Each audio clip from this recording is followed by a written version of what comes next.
Hello my dear friends, welcome back to Cypro. Junior Scientific Officer notification വന്ന കാര്യം എല്ലാവർക്കും അറിയാലോ.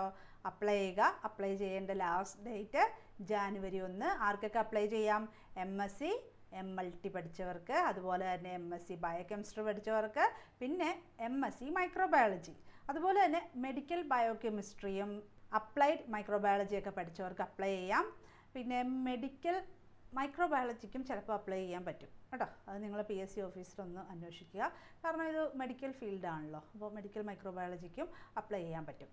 6 പോസ്റ്റ് ഉണ്ട്. 6 പോസ്റ്റ് ആയിരിക്കില്ല, അതിൽ കൂടുതലുണ്ടാവും. ആരും അപ്ലൈ ചെയ്യാതിരിക്കരുത്, എല്ലാവരും അപ്ലൈ ചെയ്യുക.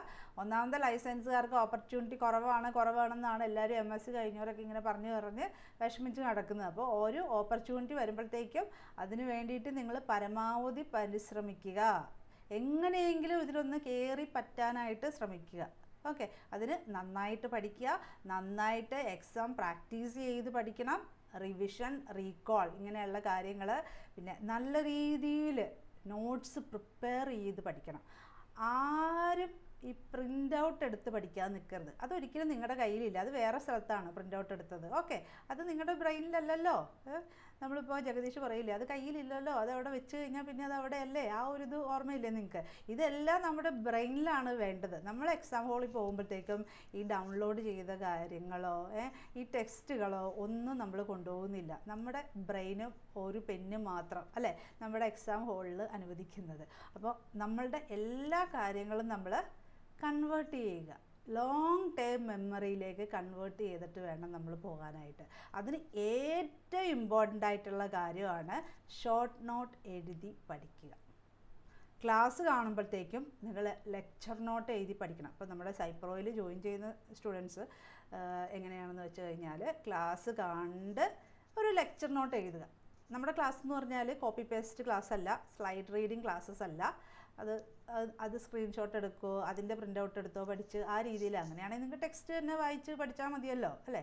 ആ രീതിയിലല്ല, നല്ല രീതിയിൽ നമ്മൾ യൂണിവേഴ്സിറ്റിയിലൊക്കെ പഠിക്കുന്ന രീതിയിൽ ലെക്ചർ നോട്ട്. അപ്പോൾ നിങ്ങളുടെ ടീച്ചേഴ്സ് നിങ്ങൾ ക്ലാസ് എടുത്തിട്ടുണ്ടോ എന്ന് എനിക്കറിയില്ല, എല്ലാ യൂണിവേഴ്സിറ്റിയിലും വ്യത്യാസമായിരിക്കും. അപ്പോൾ നല്ല രീതിയിൽ എലാബറേറ്റ് ചെയ്ത് എടുക്കുന്ന ക്ലാസ്സസ് ആയിരിക്കും, ഡീപ്പായിട്ടുള്ള ക്ലാസ്സസ് ആയിരിക്കും. നമുക്ക് MSc ലെവൽ എക്സാമിനേഷനാണ് കൂടുതൽ പഠിക്കാനുണ്ടാവും. സ്റ്റേറ്റ്മെൻറ്റ് ടൈപ്പ് ക്വസ്റ്റ്യൻസ് ആയിരിക്കും കൂടുതൽ വരുന്നത്. അപ്പോൾ ഡിഗ്രി ലെവൽ എക്സാമിനേഷൻ ഇപ്പോൾ റീസെൻ്റായിട്ട് സിമ്പിൾ ക്വസ്റ്റ്യൻസ് ഒക്കെയാണ് PSC ഇപ്പോൾ ചോദിച്ചു വരുന്നത്. അപ്പോൾ MSc ലെവൽ അതുകൊണ്ട് അവരൊരു വ്യത്യാസം വരുത്തും, കുറച്ച് സ്റ്റേറ്റ്മെൻറ്റ് ടൈപ്പ് ക്വസ്റ്റ്യൻസ് ഉണ്ടാവും. ഓക്കെ, അപ്പോൾ നമുക്ക് പഠിക്കാനായിട്ടുള്ള ടെക്സ്റ്റ് റെഫർ ചെയ്യാം. ലെക്ചർ നോട്ട് എഴുതുന്ന കാര്യം പറഞ്ഞു കഴിഞ്ഞാൽ ലെക്ചർ നോട്ട് എഴുതുക. അതുപോലെ തന്നെ ഷോർട്ട് നോട്ട്സ് പ്രിപ്പയർ ചെയ്യുക. നമ്മുടെ ഹാൻഡ് റൈറ്റിങ്ങിൽ കണ്ട സംഭവമാണ് നമ്മുടെ ബ്രെയിൻ പെട്ടെന്ന് എടുക്കുകയുള്ളൂ. ഓക്കെ, അപ്പോൾ ആ ഒരു ഹാൻഡ് റൈറ്റിങ്ങിൽ എല്ലാവരും ഷോർട്ട് നോട്ട് അല്ലെങ്കിൽ നോട്ട്സ് നന്നായിട്ട് പ്രിപ്പയർ ചെയ്ത് പഠിക്കുക. ഓക്കെ, കറക്റ്റായിട്ടുള്ള നോട്ട്സ് അവിടുന്ന് ഇവിടെ നിന്നും കണ്ട പോയിൻ്റ് വാരി വലിച്ചെടുത്ത് എഴുതിയ നോട്ട്സ് അല്ല, കറക്റ്റായിട്ട് ക്ലാസ് കണ്ട് പ്രിപ്പയർ ചെയ്തെടുക്കുന്ന നോട്ട്സാണ് നിങ്ങൾക്ക് വേണ്ടത്. ഓക്കെ, നമുക്ക് റെഫറൻസ് ബുക്സ് നോക്കാം. ബയോകെമിസ്ട്രിയിലെ ഏറ്റവും നല്ല ബുക്സ് എന്ന് പറയുന്നത് ലെനിഞ്ചറും അതുപോലെ തന്നെ സ്ട്രയറുമാണ്. ഇത് രണ്ടുമാണ് ഏറ്റവും നല്ല ബുക്സ്. പിന്നെ എല്ലാ ബുക്കിലും ബയോകെമിസ്ട്രി ഉണ്ടാവും. ബയോകെമിസ്ട്രി എന്ന് പറയുന്നത് നമ്മുടെ ഏത് ലൈസൻസിലെ ഏത് സബ്ജക്റ്റിൻ്റെയും ബേസിക് ആയിട്ടുള്ള കാര്യമാണ്. അതുകൊണ്ട് എല്ലാ ടെക്സ്റ്റിലും ഉണ്ടാവും. ബയോകെമിസ്ട്രി ഏറ്റവും നല്ല ടെക്സ്റ്റ് സ്ട്രയറും ലെനിഞ്ചറും. പിന്നെ നമുക്ക് വാസുദേവൻ്റെ ടെക്സ്റ്റ് കുറച്ച് ബേസിക് ആയിട്ടുള്ള കാര്യങ്ങളൊക്കെ പഠിക്കാനായിട്ട് മെഡിക്കൽ സ്റ്റുഡൻസ് പഠിക്കുന്ന ബുക്കാണ് വാസുദേവൻ്റെ ബയോകെമിസ്ട്രി ടെക്സ്റ്റ്. അതെന്താണ്, നമുക്ക് ഈസി ആയിട്ട് ഇപ്പോൾ വൈറ്റമിൻസ്, മിനറൽസ് അങ്ങനെയുള്ള കാര്യങ്ങൾ, കാർബോഹൈഡ്രേറ്റിൻ്റെയൊക്കെ സിമ്പിളായിട്ട് നമ്മളൊരു എക്സാമിന് പഠിക്കുമ്പോഴത്തേക്കും നമുക്ക് ബേസ് തൊട്ട് പഠിക്കണം. ബേസിക് ആയിട്ടുള്ള കാര്യങ്ങളും അറിയണം, കുറച്ച് ഹയർ എൻഡ് ആയിട്ടുള്ള കാര്യങ്ങളും വേണം. ഓക്കെ, അപ്പോൾ അതുകൊണ്ട് താഴെ തൊട്ട് നമ്മൾ പഠിച്ചു പോകണം. നമ്മുടെ ക്ലാസ് സൈപ്രോ ക്ലാസ് എന്ന് പറഞ്ഞാൽ ഇതുപോലെയുള്ള എല്ലാ ബുക്സും റെഫർ ചെയ്തിട്ടുള്ള ഡീപ്പായിട്ടുള്ള ക്ലാസ്സസ് ആയിരിക്കും. ഒന്നും അറിയില്ലാത്തവർക്ക് വരെ പഠിച്ച് തുടങ്ങി നല്ല ഡീപ്പായിട്ട് പഠിച്ചു പോകാൻ പറ്റിയ ക്ലാസ്സസ് ആയിരിക്കും. ഓക്കെ, അപ്പം ഇത് 3 നല്ല ബുക്സാണ് ബയോകെമിസ്ട്രിയുടെ.